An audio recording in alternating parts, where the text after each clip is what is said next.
Construction worker. Sabi ng iba, construction worker lang sila at minamaliit ng mga mayayaman.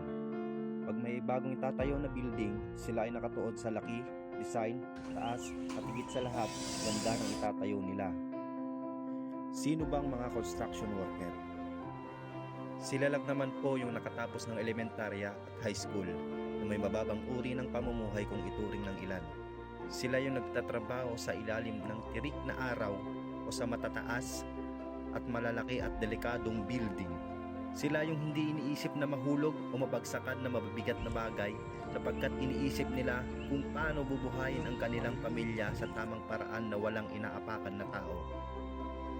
Sila yung kahit mahirap at mabigat na trabaho, umulan umaraw, tuloy lang sa pagtatrabaho, pero maliit ang sweldo, initis nila para sa pamilya.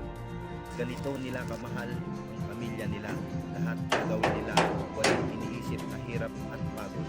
Martilyo, lagari, pala, welding machine at iba pang gamit ang nagsisilbi sa kanila na ballpen. Sila yung madalas baon, sardinas, itlog, tuyo, dayles, minsan chichirya at asin na lang pero masaya na sila doon. Isa sila sa pilit pinagkakasyang maliit na sweldo at minsan kulang pa.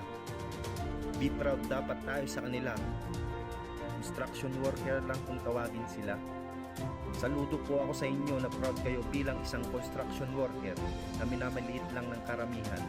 Bawat pokpok ng martilyo nyo, halo ng semento, welding ng bakal, kinabukasan pa rin ng pamilya ang iniisip nyo. Kayo ang dahilan kung bakit may bahay, tulay, kalsada, at maging sementeryo. Kaya dapat maging proud tayo sa kanila at wag nating maliitin ang kakayahan nila. Kaya paki-like and share kung naging proud din po kayo sa kanila.